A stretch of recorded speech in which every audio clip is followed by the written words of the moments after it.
Thank you, Mr. Speaker.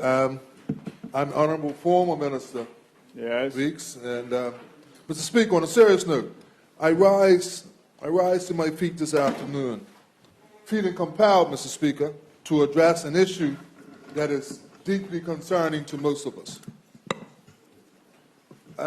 Before the House rose in March, Mr. Speaker, a homeless man had passed away from what I was made to understand suffered from pneumonia and was found collapsed in time. This homeless man, Mr. Speaker, had a name. As you know, he was a classmate of yours. It was Mr. Keith Peniston. Some knew him only from being around town. Others knew him from a time past, Mr. Speaker, as a Barclayite, one of them guys from down Lower Hill, a pretty boy. I knew him as all of those things, Mr. Speaker, but also because he was a cousin of my wife and the clerk, and he was just somebody we knew in a different time. But regrettably, I was over island when he was eulogized, so I was unable to pay my respects. Mr. Speaker, also a few months ago, another homeless man died. Most of us knew him from around town as Sonny. Others knew him better as Mr. Reginald Sonny Furby. I didn't have the pleasure of knowing him other than what I saw on the street. But I remember seeing Sonny walking around town with items in his hand, sitting in a vacant location, trying to find shelter from the elements. But as I'm told about Sonny in a time past, Mr. Speaker, he went abroad to school and was an accomplished tennis player. This would indicate to me, Mr. Speaker, and to us, he was an accomplished tennis and player, Mr. Speaker. But I say that to say because, like the rest of us, Mr. Farbett also had his dreams and goals and aspirations in this life. Mr. Speaker, in the Daily recently, someone did a story of a homeless man by the name of Mr. Patrick Henderson. Mr. Henderson and I are the same age. Mr. Henderson can often be seen trying to avoid the elements in the abandoned building, outside the abandoned building across from Victoria Park up there on the hill. The title of the story that was done by the Gazette really made me stop, Mr. Speaker. The title of the story was A Worse Life Than a Stray Dog. Mr. Speaker, Mr. Henderson couldn't even remember how long he's been homeless. He estimated that he was homeless for about 15 years. But I came to know Mr. Henderson many years ago, Mr. Speaker.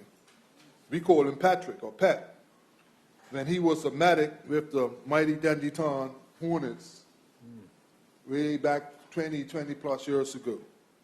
He was a very kind, helpful, and hard-working man who took his job as a medic for our team very seriously, Mr. Speaker.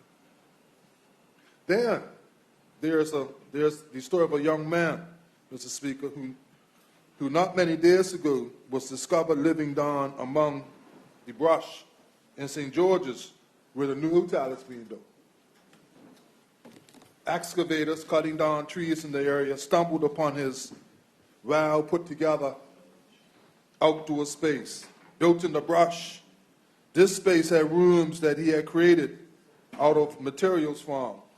He had bedrooms, all crafted up in the brush for he and his children. He had a bathroom. He had a window cut into the brush where he caught fresh rainwater. And I could go on and on, Mr. Speaker. This man, who was truly an architect in his own right, had been living in the brush, unbeknownst to most of us.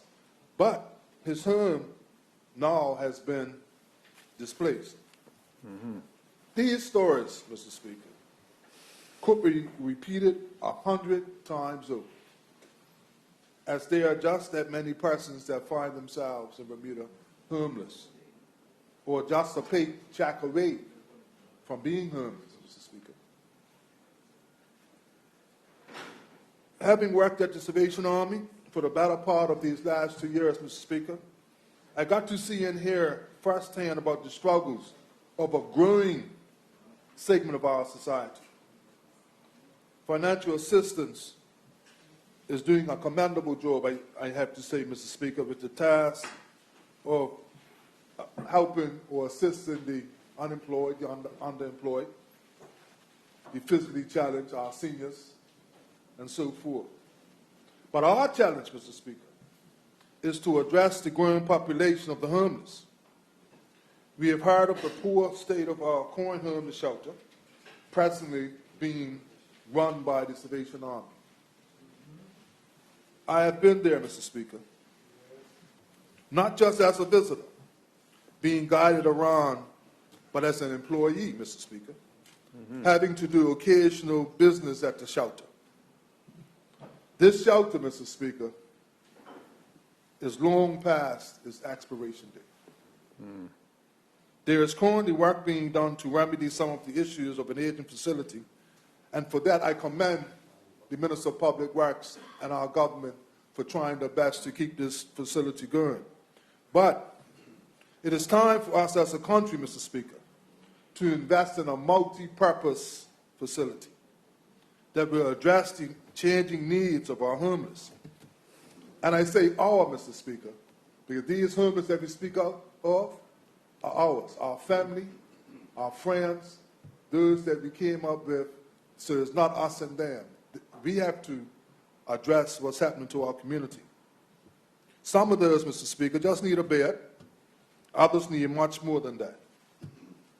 But we desperately need a multi-purpose facility, Mr. Speaker, where the homeless can receive counseling, functional skills, training, healthcare, and education, for example. But let's not forget, Mr. Speaker, that they also need somewhere for respite, a place to go during the day. Because a lot of our homeless people have nowhere at all to go during the day, especially those that are homeless in and around our city. Some of the homeless that I mentioned earlier have succumbed to the elements. And before anyone can chant or rant, this is not a finger pointing at our government, but a clarion call to both sides of this aisle in this honorable House and our whole community at large to assist, Mr. Speaker, in addressing this issue of homelessness once and for all. This is a bipartisan issue, Mr. Speaker. Homelessness is not a political issue, so let's not politicize it. We cannot continue to beat our collective chest talking about our standard of living in Bermuda when we have our people, largely black men, living on the streets, in doorways, in parks, in the bushes around Bermuda, Mr. Speaker. For whatever reason, they are homeless. If we don't take care of the least among us, Mr. Speaker, then we need to hang our collective heads in shame. Mr. Speaker, it's going to take more than us just talking about the issue or speaking to the past lives of our homeless brothers, sisters, classmates, and friends. With as much passion as I can muster, I implore us all here today to come together with a spirit of true humanity and with an unwavering resolve to put the plight of our homeless at the top of any agenda.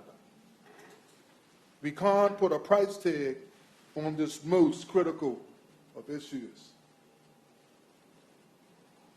As was stated in the World Gazette by a contributor to the story of Mr. Henderson, and I quote, "For such an affluent society, we shouldn't have anybody laying out in the cold streets," end quote. And I say that is so true, Mr. Speaker. Homelessness should keep us up at night. The plight of our brothers and sisters who are homeless should bring tears to our eyes, Mr. Speaker. The loss of their dignity and self-respect because of their homeless situation should cause us to act. As one who has sat and talked to many a homeless man and woman, Mr. Speaker, as one whose family doesn't eat a meal at Christmas until we help to feed the homeless. I firmly believe, Mr. Speaker, that we will not be judged by how many degrees we have earned, although that would be admirable. We won't be judged by how much money we do or don't have in the bank, although that's nice. Nor will we be judged by whether our house has a pool, Mr. Speaker, or a view, or both. I don't believe we will even be judged by how many times we come to this honorable house, Mr. Speaker, and pontificate, elaborate, or relegate, or at times obfuscate, Mr. Speaker. But I do believe that each of us, Mr. Speaker, will be judged by how many persons we have reached, how many of those we have reached on and tried to bring up, even just a little bit higher, Mr. Speaker. Homelessness must be eradicated in this country, Mr. Speaker. Let's do this and address this here once and for all. Thank you, Mr. Speaker.